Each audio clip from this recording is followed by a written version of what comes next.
In part 1 of this series, we went inside the Vatican Apostolic Archive. 53 miles of shelving. Thousands of years of documents the public cannot freely access. An institution making careful decisions for 2,000 years about what the world is allowed to know. And today we're going to look at what the Vatican is actively searching for right now. Because here's something that almost nobody outside the research circles know. The Vatican operates its own astronomical observatory. It employs its own astronomers, Jesuit priests with serious scientific credentials who publish in peer-reviewed journals and operate some of the most advanced telescopes on Earth. And in the mountains of Arizona, in partnership with the University of Arizona, the Vatican helped build one of the most powerful telescope systems in the world. The instrument they attach to it, their contribution to the project, has a name: Lucifer. Lucifer is the name of a scientific instrument, a camera and spectrograph, attached to the Large Binocular Telescope on Mount Graham, Arizona. It was built by a German consortium that includes the Vatican Observatory as a partner institution. And Lucifer is an acronym: Large Binocular Telescope Near Infrared Utility with Camera and Integral Field Unit for Extragalactic Research. The Vatican will tell you that its name is coincidental, that it refers to the light bearer, the original Latin meaning of the word before its theological associations. I mean, maybe, but when you understand what the Vatican astronomers have been saying publicly on the record in official interviews in the Vatican's own newspaper about what they're looking for and what they expect to find, the choice of that name starts to feel less coincidental and more like intention. Let's establish exactly what we're talking about, because the facts are extraordinary enough without embellishment. The Large Binocular Telescope on Mount Graham, Arizona is one of the most powerful optical telescopes on Earth. It sits at an elevation of over 10,000 feet. It has 2 mirrors, each 8.4 meters in diameter, giving it the light gathering power equivalent of a single 11.8 meter telescope. At the time of its completion, it was the single largest optical telescope in the world. The Vatican Observatory Research Group is one of the partner institutions involved in this telescope. The Vatican Observatory itself, headquartered in Castel Gandolfo outside Rome, the Pope's summer residence, is one of the oldest astronomical research institutions in the world. It was formally established in its modern form in 1891 by Pope Leo XIII, but the Vatican's astronomical activities predate that by centuries. Lucifer, the instrument, was a near-infrared camera and spectrograph. Near-infrared observation is particularly useful for seeing through dust clouds in space, for observing the formation of stars and galaxies, and for detecting objects that emit heat rather than visible light. It's also the wavelength range, most useful for detecting certain signatures that astronomers associate with planetary systems that might support life. And the instrument has since been renamed. After the name attracted public attention and controversy, the consortium changed it to Lucy, L-U-C-I, dropping the last 3 letters. But the original name is documented. The papers published using data from the instrument cite Lucifer by name. It is part of the scientific record. And here's what I want you to sit with before we go any further. The most powerful religious institution in human history, operating one of the most advanced telescopes on Earth, with an instrument named after the light bearer pointed at the sky. What are they looking for? The reason why the Vatican operating a telescope is more significant than it appears, you need to understand that this is nothing new.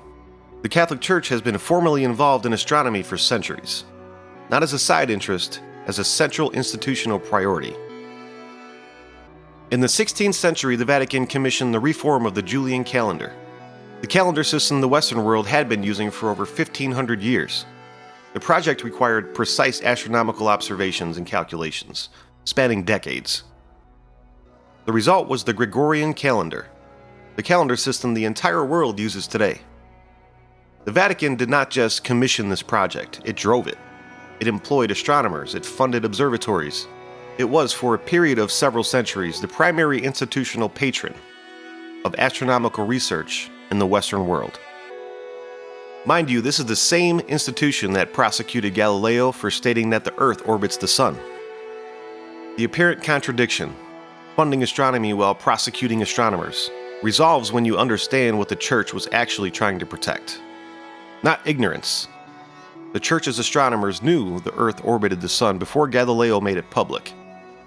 What the Church was protecting was the narrative, the official story, the version of reality it built its authority on. Galileo's crime was not discovering something the Church did not know. His crime was making it publicly known, without the Church's permission. That distinction between what the Vatican knows and what it allows the public to know is the thread that runs through this entire series. The Vatican has been watching the sky for centuries, employing serious scientists, funding serious research, and making careful decisions about what to do with that research once it reveals something. Which brings us to what its own astronomers have been saying publicly in recent years, because this is where the story stops being historical and becomes immediate. In 2008, a man named Jose Gabriel Funes gave an interview to a newspaper. Funes was not a journalist, or a researcher, or a fringe theorist. He was the director of the Vatican Observatory, the Pope's personal astronomer, one of the most senior scientific voices in the Catholic Church. And the newspaper he gave the interview to was the El Observatore Romano, the Vatican's own official newspaper. In that interview, Funes stated that belief in extraterrestrial life is not incompatible with belief in God. He described the possibility of life on other planets as entirely consistent with Catholic theology. He said that just as there are multiple forms of life on Earth, there could be other beings, even other intelligent beings, created by God in other parts of the universe. And that was not a casual comment. This was a carefully worded, officially published statement by the Pope's own astronomer and the Vatican's own newspaper. In the Catholic Church, nothing gets into the newspaper without institutional approval. This was a deliberate communication, a prepared position, released on purpose. And it received almost no coverage in the mainstream media. Funes was not alone, and he was not the last. In 2014, the Vatican hosted a conference of astrobiology, the scientific study of the potential for life elsewhere in the universe, bringing together scientists from NASA, the European Space Agency, and multiple research institutions. The conference was organized through the Vatican Observatory. The Pope's astronomer hosted a scientific conference about the search for extraterrestrial life. In subsequent years, multiple Vatican astronomers had made public statements in the same direction. Brother Guy Consolmagno, the current director of the Vatican Observatory, a Jesuit brother with a doctorate from MIT, he stated publicly that he would be happy to baptize an alien if someone asked him to. He has written books on the intersection of astronomy and theology. He speaks openly about the possibility of intelligent life elsewhere in the universe as something the Church has already theologically prepared for. Prepared for. That phrase is worth sitting with. Usually, you'll prepare for something that you expect, not something you just think may be possible. Now we're going to go in a direction that connects the Vatican's astronomical focus to something that happened over a century ago, and that the Vatican spent 83 years refusing to fully disclose. On October 13, 1917, in Fatima, Portugal, a crowd of somewhere between 30,000 and 100,000 people, estimates vary significantly, but they all witnessed something in the sky. The event is known as the Miracle of the Sun. Witnesses describe the sun appearing to dance and spin, to change colors and descend toward the earth before returning to its normal position. The event was reported by secular journalists who had come to Fatima specifically to debunk the claims of 3 young children who said they had been receiving visits from a luminous being. The Catholic Church investigated the event for years and declared it a miracle in 1930. The 3 children, Lucia, Francisco, and Jacinta, reported that the being who appeared to them gave them 3 secrets. The first 2 were revealed relatively quickly, and the third was sealed. For 83 years, the third secret of Fatima was held in the Vatican archive, known to exist, never released. Popes who read it reportedly reacted with visible distress. Pope John Paul I is alleged to have said after reading it, "I will not tell you what is in it." In 2000, Pope John Paul II released what the Vatican described as the complete third secret. It described a vision of an angel with a flaming sword, bishops and priests being killed, and a figure in white, interpreted as the Pope, being martyred. Many researchers who have spent years studying Fatima publicly stated that what was released did not match the descriptions given by those who had previously read it, that the released version was incomplete, that something in the original third secret had not been made public. I am in no position to tell you what the third secret contains, and in fact, nobody outside the Vatican can do that. But what I can tell you is this. A crowd of 100,000 people witnessed something in the sky above Fatima in 1917. 3 children reported contact with the luminous being who gave them information the Vatican sealed for 83 years. The institution that controls that information also operates advanced telescopes named after the light bearer and employs astronomers who speak openly about preparing for contact with extraterrestrial intelligence. These dots do not connect themselves, but they do exist, and they are in very close proximity to each other. Now let's get back to the question and bring it all together. What is the Vatican actually looking for? The official answer from Vatican astronomers is the same answer any astronomer would give. Signs of life, exoplanets and habitable zones, atmospheric signatures that suggest biological processes, the standard language of astrobiology. But the Vatican is not a scientific institution. It's a theological one. It doesn't fund centuries-spanning astronomical research programs because it is curious about stellar formation. It does so because the sky and what is in it is directly relevant to its core institutional purpose. Understanding the nature of creation, the nature of God, the nature of intelligence in the universe. And here's what I think is the most significant thing about the official ET statements we examined. Vatican astronomers are not saying we should be open to the possibility of extraterrestrial life. They are saying the Church has already theologically prepared for it. You prepare for something you expect.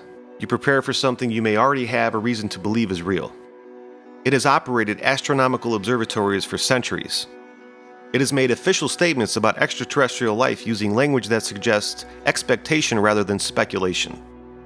And it named its most powerful instrument Lucifer, the light bearer, before quietly changing the name when people started asking questions. Now, I'm not saying that the Vatican has made contact with something, but an institution whose entire purpose is management of humanity's relationship with the divine has been watching the sky for a very long time. And its own astronomers are speaking in a way that suggests they are watching for a reason. In part 3, which is going to be the final part of this series, we're going to look at the texts they removed from the Bible.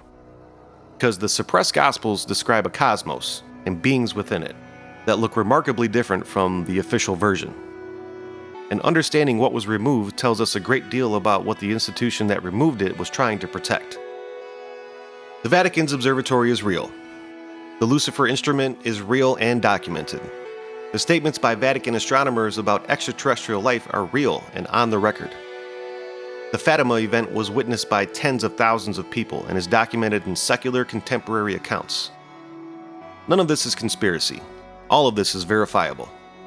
What it adds up to is a picture of an institution that has been paying very close attention to the sky for a very long time. One that employs serious scientists that do the watching. That has made carefully worded official statements suggesting it is already theologically prepared for what it might find. And that institution has 53 miles of shelving where it stores what it already knows. So subscribe for part 3, that's going to be the finale. We're going to go inside the texts that were removed from the Bible in the Council of Nicaea. And we'll take a look at what they actually describe. Because the reason those texts were suppressed tells us more about what the Vatican knows than anything its astronomers have said publicly. Please subscribe so you don't miss it, and drop a comment. Do you think the Vatican's astronomical program is purely scientific, or is it looking for something specific? What do you think? As always, thank you so much for your time. Please like, subscribe, and comment. It helps a ton. I'm trying to move this channel forward and get some more content out there. Thank you very much. I'll talk to you next time.